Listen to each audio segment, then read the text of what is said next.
অভাবীরা গিয়ে রাসূলকে বললেন, ইয়া রাসূলুল্লাহ, ধনীরা তো প্রতি বছর হজ করে, আমরা পারি না। ধনীরা প্রতি বছর উমরা করে, আমরা পারি না। তারা যাকাত দেয়, আমরা তাও পারি না। তারা জিহাদে মাল খরচ করে, আমরা তাও পারি না।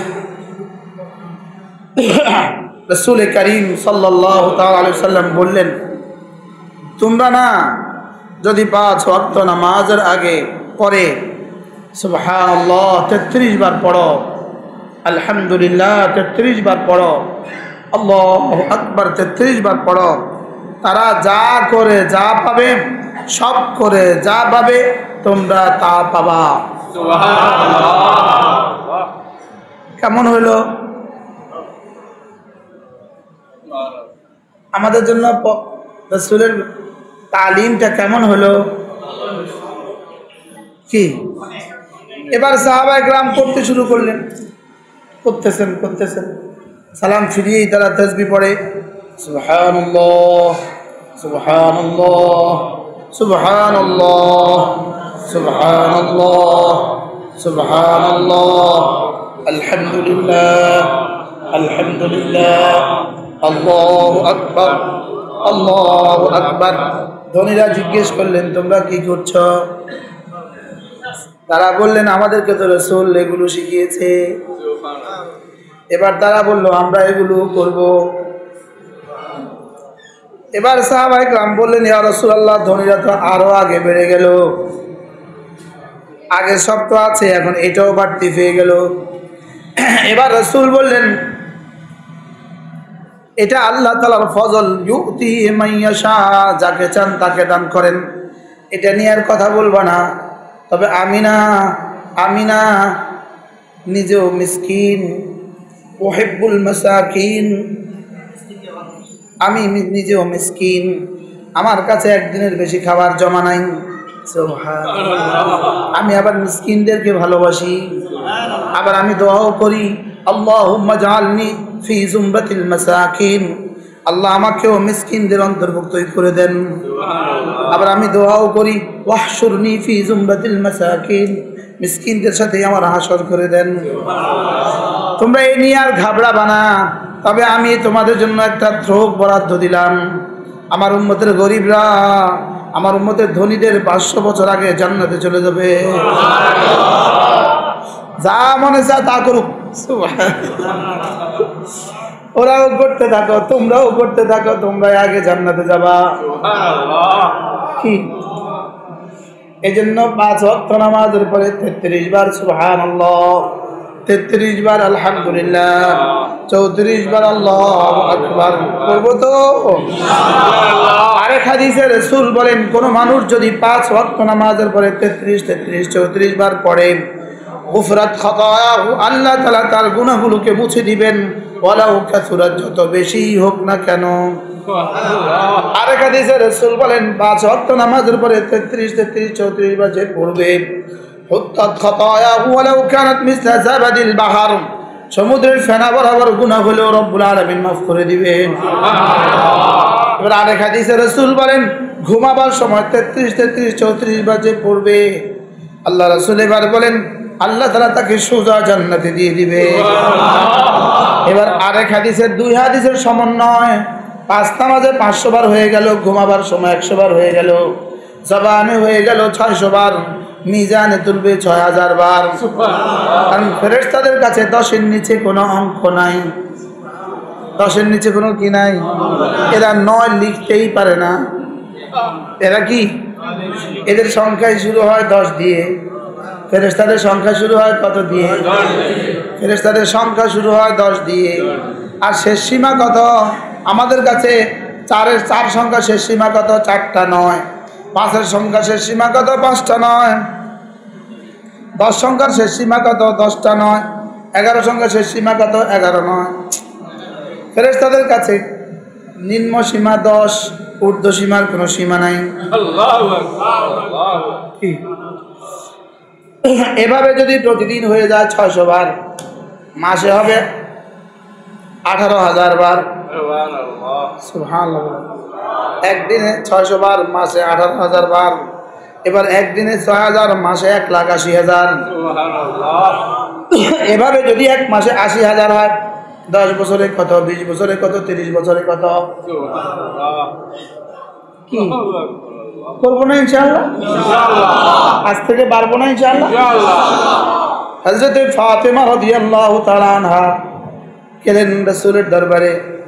আলী পাঠালেন, ফাতেমা খায়বার থেকে রাসূল অনেকগুলো গোলাম নিয়ে আসছে, যদি রাসূলের কাছে গিয়ে একটা গোলাম চেয়ে নিয়ে আসো। ফাতেমা, আব্বাকে দেখাবা, তোমার হাতে যে দাগ পড়ে গেছে আব্বাকে দেখাবা। ফাতেমা হাসান আর হুসানের দোহাই দিবা যে আব্বা একটা গোলাম যদি দিয়ে দিতেন হাসান হোসেনের বড় উপকার হয়ে যেত। আল্লাহ, ওদেরকে আদর করতো, ওরা খেলতো। রাসূল বললেন, ফাতেমা আমি তোমাকে গোলামের চেয়ে দামিটা দিব না, আমি কি তোমাকে গোলামের চেয়ে ভালোটা দিব না? যদি সেদিন ফাতেমাকে রাসূল গোলাম দিতেন, আমরা সব বাবারা আমাদের মেয়েদেরকে গোলাম দেয়া লাগতো। আমাদের মেয়েরা এসে বলতো, রাসূল তো ফাতেমাকে খাদেম দিয়েছেন, আপনি আমাদেরকে দিবেন না কেন? আমরা গরিবরা তখন কি করতাম? কি আমরা বাংলাদেশিরা তখন কি করতাম? ওয়ামা আরসালনাকা ইল্লা রাহমাতাল লিল আলামিন। নবীজি যেন আমাদেরকে চেয়ে চেয়ে বললেন, ফাতেমা যেন বললেন, তোমাকে যদি গোলাম দেই আমার বাংলাদেশ উম্মতগুলো তো পারবে না গোলাম দিতে, তোমাকে এমন একটা সবক দিব যেটা আমার বাংলাদেশি বা উম্মতরা খুব সহজে পারবে। সুবহানাল্লাহ। যদি বলতেন, ফাতেমা প্রতিদিন যদি একবার করে সূরা বাকারা পড়ো তাহলে গোলামের চেয়ে ভালো হবে, আমরা বেচারারা পারতাম না। কি পারতাম? যদি তিনি বলতো সূরা আলে ইমরান ডেলি একবার করে পড়লে গোলামের চেয়ে ভালো হবে, আমরা পারতাম না। রাসূল বললেন, ফাতেমা ঘুমাবার সময় যদি 33 বার সুবহানাল্লাহ পড়ো, 33 বার আলহামদুলিল্লাহ পড়ো, 34 বার আল্লাহু আকবার পড়ো, এটা গোলামের চেয়ে ভালো হবে। ফাতেমা রাদিয়াল্লাহু তাআলা আনহা খুশিতে খুশিতে ঘরে চলে এলেন। আর হযরত আলী বললেন, ফাতেমা গোলাম আনোনি? ফাতেমা বললেন, আব্বা দিয়েছে গোলামের চেয়ে ভালোটা। আলী তো আলী, হযরত আলী বললেন, ফাতেমা আমাকেও বলো, আমাকেও দিয়ে দাও, আব্বা যেটা গোলামের চেয়ে ভালোটা দিয়েছে এটা আমাকেও দিয়ে দাও। হযরত ফাতেমা বললেন, আব্বা বলেছে ঘুমাবার সময় 33 বার সুবহানাল্লাহ, 33 বার আলহামদুলিল্লাহ, 34 বার আল্লাহু আকবার যে পড়বে এটা গোলামের চেয়ে ভালো। এবার আলী বললেন, তুমিও পড়ো ফাতেমা, আমিও পড়ি। আলীর জীবনের শেষ সময়ে বলেছেন, ফাজাইলে সাদাকাতের মধ্যে আছে, আলী জীবনের শেষ সময়ে বলেন, এটা ফাতেমার কাছ থেকে শোনার পরে আমার জীবনে কখনো ছুটেনি। জিজ্ঞেস করা হলো, অফি লাইলাতে অফি আশিয়াতি ইয়াউমে ইয়া আরে সিফিন, অফি আশিয়াতে সিফিন, সিফিনের রাতেও ছুটিনি। আলী বলেন, না, সিফিনের যুদ্ধের রাতেও আমার ছুটিনি। কি মেরে ভাইও, এটা সরাসরি আল্লাহ তাআলার ঘর। কোরআনে কারীমে মসজিদ এবং মাসাজিদ এই শব্দটা কোরআনে কারীমে 18 বার উল্লেখ হয়েছে। যেখানেই এই শব্দ আসছে সেখানেই এই শব্দকে আল্লাহ তাআলা নিজের দিকে মনসুব করেছেন। আর আল্লাহ তাআলা বুঝিয়েছেন, নিশ্চয়ই মসজিদ সমূহ আমার ঘর। মসজিদ আমার ঘর, বলেন মসজিদ আল্লাহ তাআলার ঘর। একজন এক বিখ্যাত মুহাদ্দিস ছিলেন ইবনু আমিরুল হাজ, তার একটা কিতাব আছে আল মুদখাল লি ইবনে আমিরুল হাজ। এই কিতাবের মধ্যে তিনি লিখছেন, মানুষ যতক্ষণ মসজিদে থাকে ততক্ষণ সে সরাসরি আল্লাহ তাআলার মেহমান থাকে। তো আল্লাহ তাআলা যদি মেজবান হন, আমি যদি মেহমান হই, তো আল্লাহ তাআলা প্রথম তাকে হেদায়েত দিবেন। প্রথম তাকে কি দিবেন বলেন? হেদায়েত দিবেন। আল্লাহ তাআলা প্রথম মেহমানদারি করেন হেদায়েত দিয়ে মেহমানদারি করেন। 2 নাম্বার তাকে মাগফিরাত দিয়ে মেহমানদারি করেন। 3 নাম্বার তাকে রহমত দিয়ে মেহমানদারি করেন। তো এই তিনটা যদি দুনিয়াতে হয়ে যায় আখরি জান্নাত তার হয়ে গেল। এজন্য ইমাম মালিক রহমতুল্লাহ আলাইকে কেউ একজন জিজ্ঞেস করেছে, হযরত আল্লাহ তাআলার কাছে আমার দাম কতটুকু, আমি বুঝবো কি দিয়ে?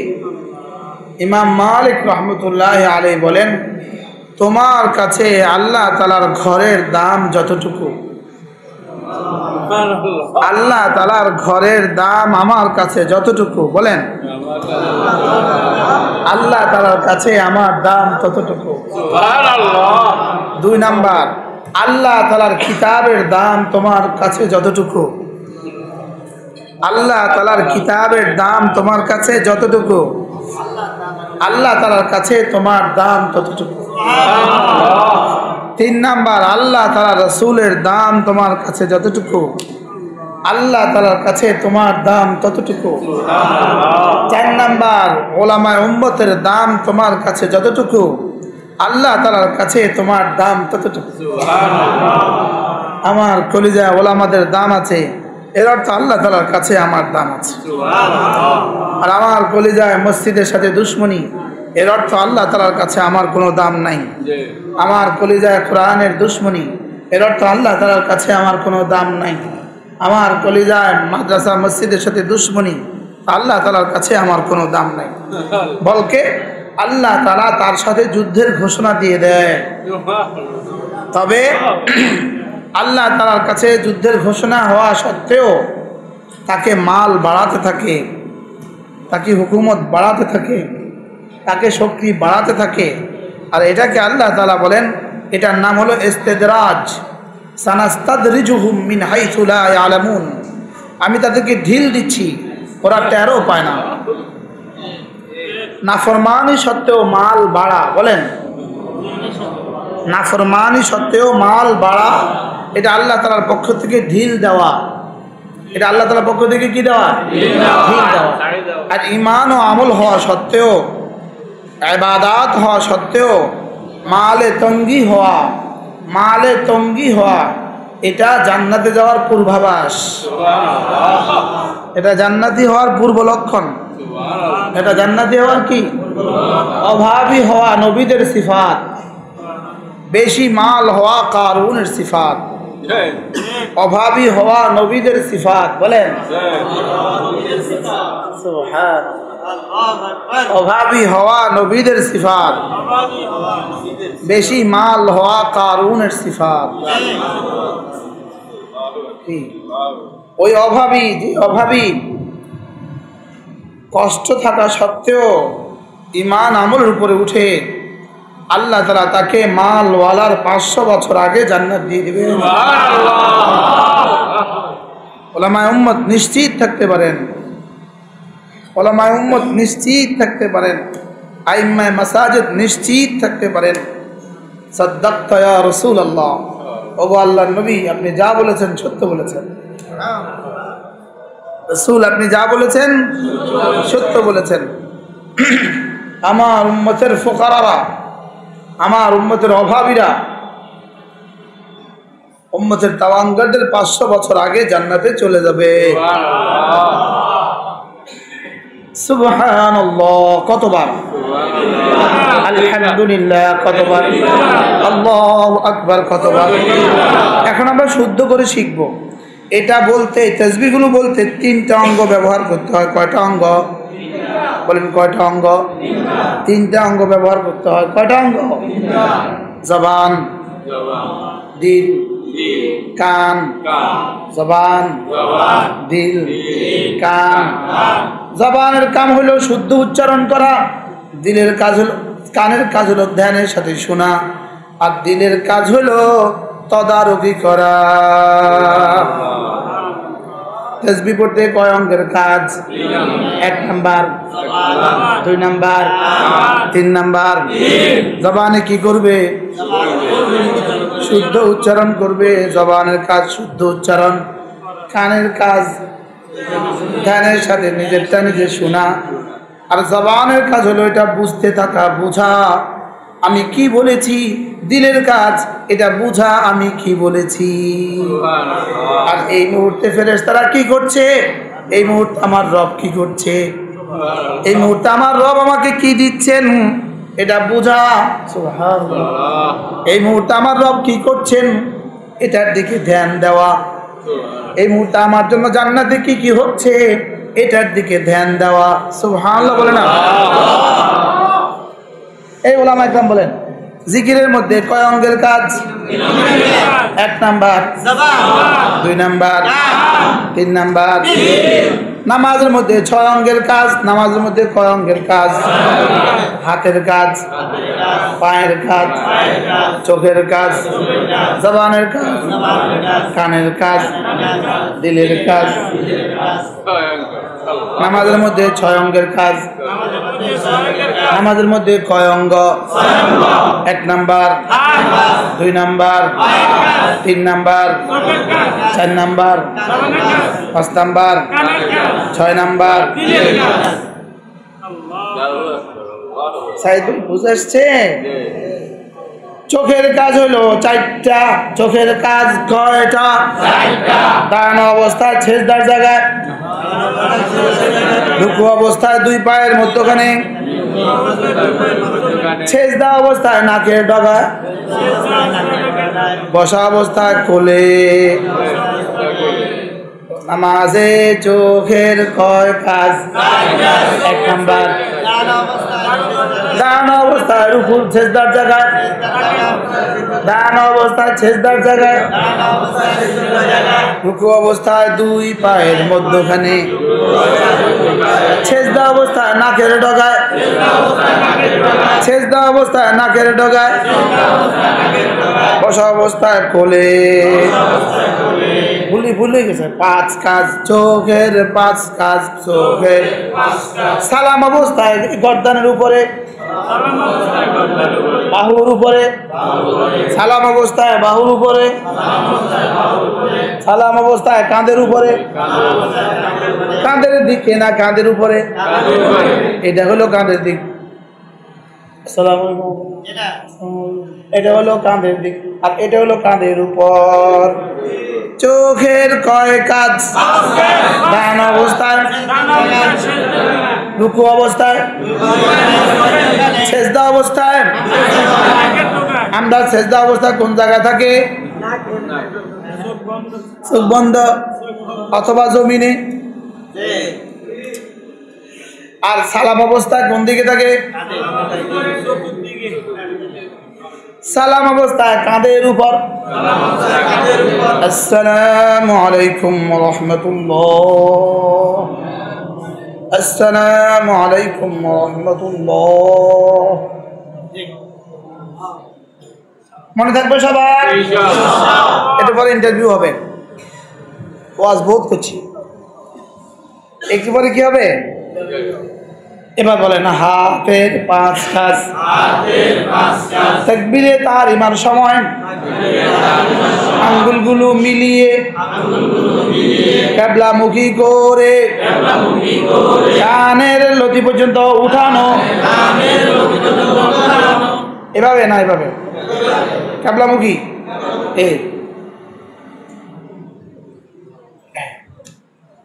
মনে থাকবে? আঙ্গুলগুলো মিলিয়ে কিবলামুখী করে কানের লতি পর্যন্ত উঠানো। একটু কষ্ট হবে, টান টান লাগে।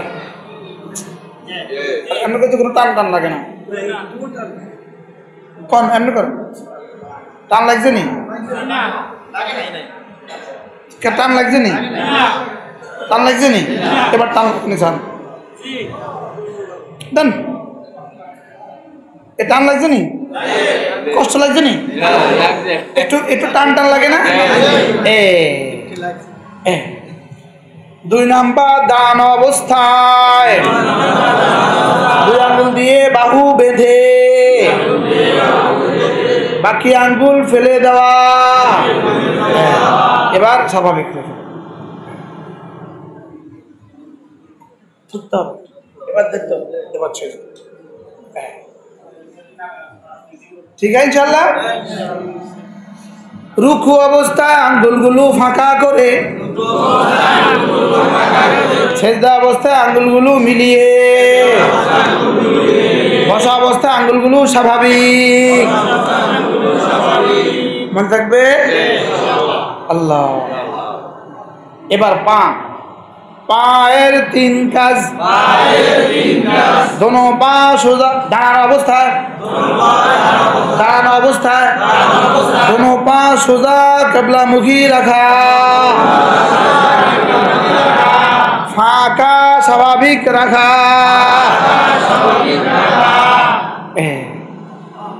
এটা উত্তর দিকে, এটা দক্ষিণ দিকে, না হবে না। ওইটা দাঁড়ান, দাঁড়ান, এখানে দাঁড়ান,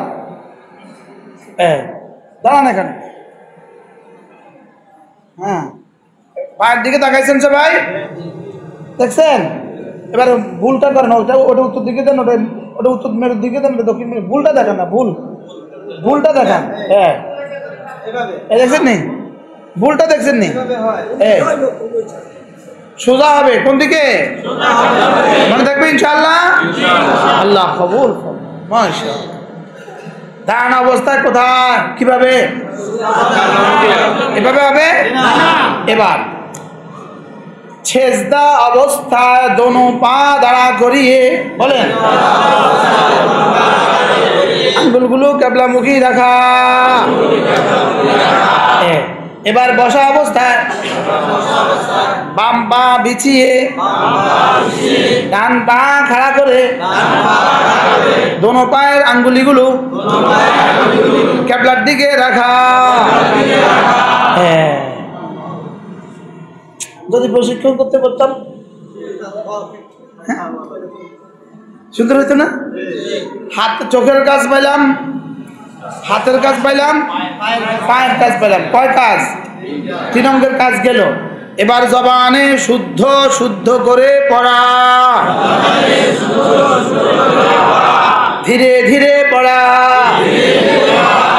শুদ্ধ সুন্দর করে পড়া, ধীরে ধীরে পড়া, তাড়াহুড়া না করা, অশুদ্ধ না পড়া। বুঝে আসছে সবার? জবানের কাজ কি?